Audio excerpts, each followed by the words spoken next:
안녕하세요. 김태현 목사입니다. 뚜벅뚜벅 메시지. 오늘은 히브리서 강의 13번째. 예수를 잘 믿는다는 것은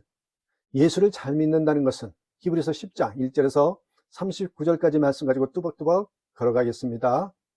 예수님을 바로 믿는다는 것. 예수님을 잘 믿는다는 것이 무엇입니까? 세 가지 증거가 있어야 합니다. 첫째는 속죄의 확신을 갖고 있다는 것입니다. 둘째는 죄에서 벗어나 거룩한 삶을 사는 것입니다. 셋째는 끝까지 믿음을 지키는 것입니다. 이것이 우리를 향한 하나님의 뜻입니다. 하나님께서 이스라엘 백성들에게 율법을 주신 것도 이런 믿음을 갖게 하려 하신 것이죠. 죄의 권세에서 구원하시고 하나님의 백성답게 하나님의 말씀대로 살게 하셔서 복을 주시려는 것이었습니다. 이것은 깨닫기 어려운 것이 아닙니다. 그러나 율법으로는 하나님의 뜻이 이루어지지 않았습니다.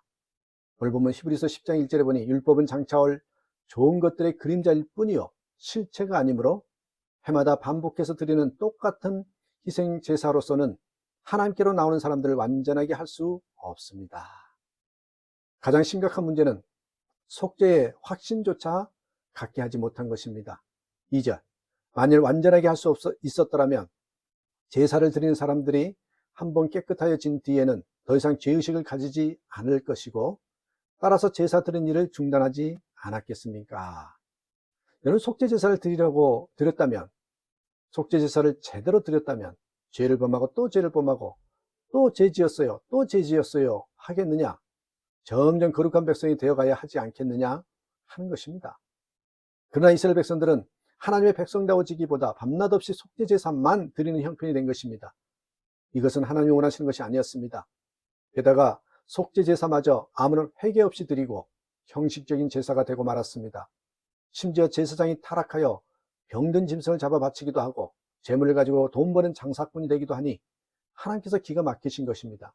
그래서 하나님께서 이스라엘 백성들이 속죄제사가 드린 것이 싫어지셨을 정도가 되었습니다. 5절 6절, 주님은 제사와 예물을 원하지 않으셨습니다. 주님은 번제와 속죄제를 기뻐하지 않으셨습니다. 하나님께서 우리를 율법적 신앙생활에서 건져주시려고 예수 그리스도를 보내주신 것이고 예수님께서는 십자가에서 보배 같은 피를 흘려주신 것입니다. 9절에 보면 예수님께서 나는 주님의 뜻을 행하러 왔습니다 선포하셨다고 했습니다. 예수 그리스도를 통하여 이루시려고 하는 하나님의 뜻이 무엇입니까? 하나님의 자녀들이 죄사함의 확신을 갖고 거룩한 삶을 살며 끝까지 믿음을 지키는 것입니다. 이런 신앙생활은 교리나 성경 지식으로 되지 않습니다. 오직 우리 안에 임하신 성령 하나님 때문에 가능한 것입니다. 15절에서 17절 말씀에 그리고 성령도 우리에게 증언하여 주십니다. 먼저 이렇게 말씀하셨습니다. 주님께서 말씀하신다. 그날 이후에 내가 그들에게 세워줄 언약은 이것이다. 나는 내 율법을 그들의 마음에 박아주고 그들의 생각에 새겨주겠다. 또 나는 그들의 죄와 불법을 더 이상 기억하지 않겠다. 우리 안에 오신 성령께서 예수님의 피를 증거하십니다. 주님의 보혈이 항상 새롭습니다.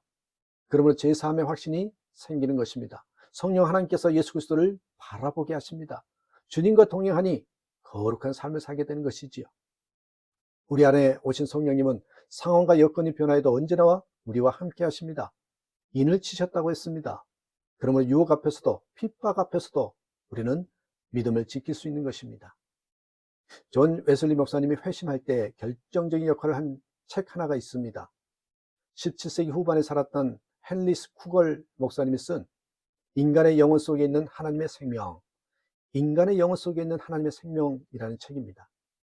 쿠걸 목사님은 이 책에서 기독교란 인간의 영혼 안에 하나님의 생명이 들어온 것이라 그렇게 정의하였죠. 그리스도인은 단순히 선하고 단정하고 도덕적인 사람이 아닙니다. 하나님의 생명이 그 사람 안에 들어간 것입니다. 그래서 그리스도인 속에는 힘, 권능, 생명이 있는 것입니다.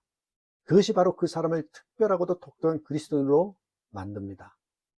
이 책을 읽을 때까지 웨슬리 목사님은 하나님이 자기 안에 임하셨음을 알지 못하였다고 했습니다. 자신이 목사의 아들이었고 목사였고 선교사였지만 진정한 그리스도인이 아니었다는 것입니다. 교회 생활과 성경 말씀대로 사는 열심은 있었지만 자신 안에 하나님의 생명이 있음을 알지 못하는 종교인이었던 것입니다. 여러분 예수 그리스도께서 정말 영원히 살아계실 뿐더러 여러분 안에 계심을 믿습니까? 여러분 예수님을 마음에 모시고 사니 불편하십니까? 로버트 멍어가 쓴 내 마음 그리스도의 집, 내 마음 그리스도의 집에 보면 예수님을 구주로 믿었지만 정말 마음의 주님으로 모시고 살지 못하던 사람이 예수님을 마음의 주님으로 영접한 다음에 예수님과 함께 자신의 집 여기저기를 다니는 장면이 나옵니다. 서재에 들어갔다가 예수님께는 차마 보여드릴 수 없는 책과 잡지, 벽에 걸린 그림 때문에 당황해 합니다. 주방에 가서는 주님께 대접해 드릴 마땅한 것이 없습니다. 거실에서는 주님과 함께 볼 수 없는 텔레비전 프로그램을 보고 살았음을 알게 됐죠. 예수님과 함께 할 수 없는 오락에 빠져 산 것을 깨달았습니다. 친구들과 놀러 가면서 도무지 예수님 모시고 갈 수가 없었습니다. 침실에서의 자신의 모습은 너무나 부끄러웠습니다. 성적으로 문란했습니다. 주님께 도저히 보여드릴 수 없는 방도 있었습니다. 그러던 어느 날 바삐 출근하다 문득 누가 혼자 거실 벽난로 앞에 앉아있는 것을 보았습니다. 주님이셨습니다. 그는 조심스럽게 주님께 다가가 주님, 아침마다 늘 여기에 오셨습니까? 그럼 하고 주님은 말씀하셨죠. 너무나 부끄러웠습니다. 주님을 손님처럼도 대하지 않았던 것입니다. 그러나 예수님을 마음에 모시고 사는 것이 부담스럽고 힘든 일이라고만 생각하면 큰 오해입니다. 손녀를 데리고 사는 불편함이 있었지만 결국 손녀가 주는 행복이 너무 큰 것처럼 주님과 동행하는 사람에게 많은 담대함과 기쁨과 행복은 말할 수가 없는 것입니다. 이런 성령님이 내 마음에 계시다는 걸 믿고 담대히 또한 기쁨으로 살아가는 저와 여러분 되시길 주님의 이름으로 축복합니다. 감사합니다.